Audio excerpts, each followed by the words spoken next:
Okay, let's unpack this. We're diving into something most of us, well, dread. Corporate announcements. Right. Think about the last, product launch memo you got, or maybe an org chart change, quarterly results update. Yeah, often so dry. Exactly. Dry, forgettable, often completely missing the mark. So our mission in this deep dive, it's to figure out how to transform those sterile corporate comms, the announcements, milestones, pivots into narratives that actually get people to pay attention. And not just pay attention, but trust the message, maybe even take action. Right. It's a critical shift. It really is, because the core difference, between that forgettable memo and a message that genuinely resonates, it isn't just the information itself. So what is it then? It's the ability to tell a story, to create an emotional bridge. We're talking about moving beyond just lists of facts and figures. Yeah, the specs. Exactly. Forget just the specs. Instead, you invite the audience into a shared kind of human experience. Yeah. And, okay, this isn't just about making things sound nice, is it? You're suggesting there's a real, quantifiable payoff, a scientific reason to use stories in business announcements. Absolutely. The payoff is rooted right there in neuroscience. Storytelling isn't just for fun. It's one of the most powerful tools we have for engaging the human brain. How so? Well, if you deliver a story, especially one describing a challenge your team overcame, or the real why behind a decision, you're activating emotional centers in the brain. Static facts, just trust, they can't do that. Okay, so give me an example. A leader starts a big announcement, maybe about a pivot. Instead of just charts, they share a quick, real story about late nights, tough customer feedback, maybe failed prototypes. What's happening in the listener's head? Chemically, they're likely prompting the release of oxytocin. The bonding chemical, right? That's one. It's responsible for trust connection between people, which is, essential for business, isn't it? Yeah. So this biological response, it explains why customers, employees, whoever, they remember the product launch story long after they've forgotten the exact specs or the ship date. It lets you see the person behind the logo, builds trust more naturally. Fundamentally, yes. That human connection feels so important now, especially with everyone talking about transparency. And it sounds like this is maybe doubly essential for leaders. The sources we looked at seem to push back against that old idea. The leader who always has to project aggressive, flawless confidence. Yeah, that old model. It can be counterproductive, relying only on aggressive assertions. Leadership communication gets way more effective when you use authentic narratives. Stories that show your values in action. So instead of just saying we're innovative, you tell the story of the innovation. Think about a leader who shares a personal failure, explains, what went wrong systematically, and then clearly outlines the lessons learned. That person, they often project far more charisma, more genuine authority than someone who only ever talks about wins. It's about emotional resonance. It turns these announcements from forgettable broadcasts into memorable conversations that reinforce shared values. Okay, so we've got the why, the science bit, the need for connection and trust. Let's get practical now. What are the actual building blocks? Our sources laid out 4 core elements. Let's start with the foundation, personal connection. Right, personal connection. It's the key to kind of diffusing that sterile corporate language we all hate. How does that look in practice? Okay, imagine a CEO announcing a major pivot, a tough one.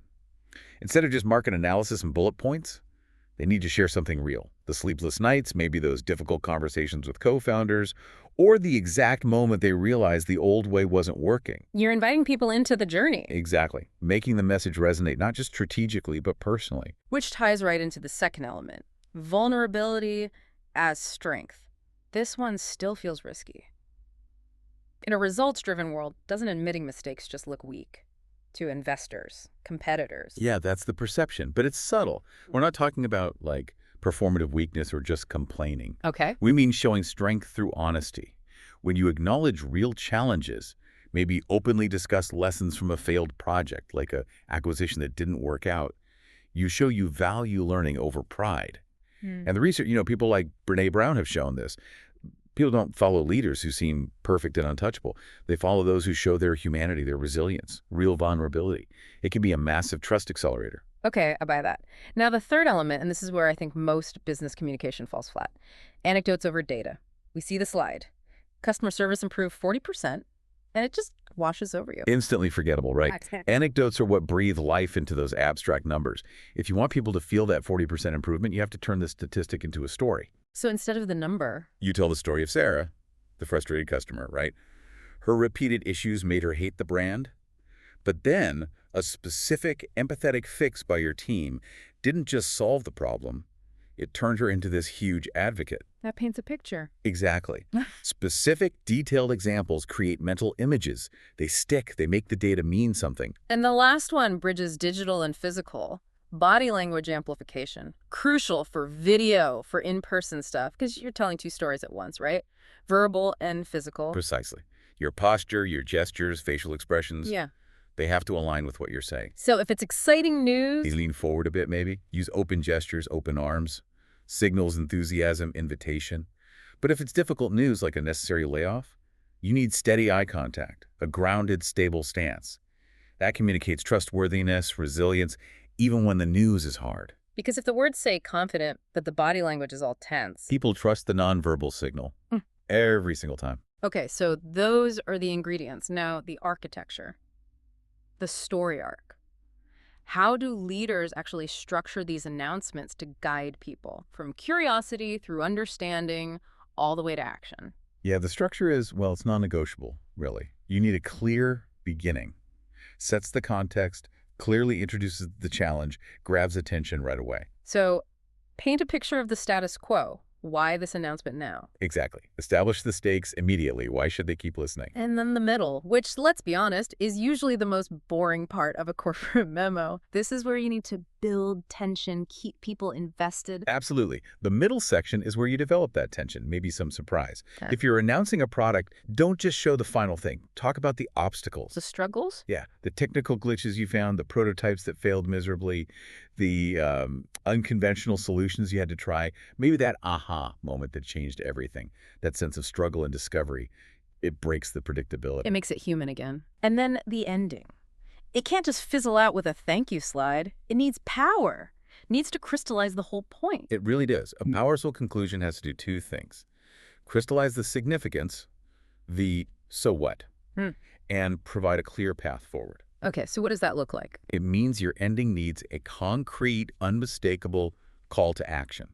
It needs to clearly outline the impact on the audience, like how will this change your day-to-day? It needs a really memorable statement summarizing the core message and an emotional anchor that reinforces that shared journey you just took them on. So people walk away knowing exactly what changed, why it matters to them, and what they need to do next. Precisely. No ambiguity. That clarity you mentioned, it brings us back to the key message. Before you even build that story arc, you need that North Star, right? To keep it all focused. Definitely. Implementation starts by nailing down one crystal clear single statement. That's your story's thesis, its North Star. Good an example. Think about great leadership shifts. When Satya Nadella turned Microsoft around, his message was incredibly simple. Mobile first, cloud first. Right, very clear. And that single statement guided everything. Every internal story, every external announcement. And crucially, before you even write the story, you have to understand your audience. What are their challenges? What motivates them? And importantly, where do they actually consume content like this? That's the perfect transition. Understanding the audience and where they are, it leads us straight into the digital age. Those old text-heavy press releases, they feel like dinosaurs now. How do these classic story techniques work on modern digital platforms? Well, the shift is definitely towards strategic multimedia. We're moving way beyond just static text. We're using high-impact video, clear infographics, podcasts for intimacy, interactive tools, delivering narratives in ways that are just more engaging, more immersive. Okay, video is obviously huge, we know that. But let's talk about something like, say, a podcast. What's the unique edge there for a big business announcement compared to maybe a slick video? Podcasts offer this intimacy, audio immersion. Video sometimes has visual distractions, right? But with a podcast, listeners are often doing something else, commuting, working out, and the story is delivered right into their ears. Creates a different kind of focus. A really focused, almost private experience. It fosters a level of trust that's hard to get otherwise, and it allows for, deeper, more nuanced conversation about the why behind a change, not just the what. Makes sense. And for complex info, you mentioned infographics, images, good for simplifying data visually. What about interactivity? How are brands getting people to participate in the story, not just consume it? Interactivity is huge for engagement now. We're seeing things like interactive timelines letting users explore a company's history or a product's development journey themselves, Oh. or 360-degree videos showing how something's made. Even simple polls or quizzes embedded right in the content. They engage the audience and give you valuable feedback on how the message is landing. We can definitely learn from brands nailing this. The sources mention some good examples, but let's look at the why behind their success, not just the name. Good point. Take Lego.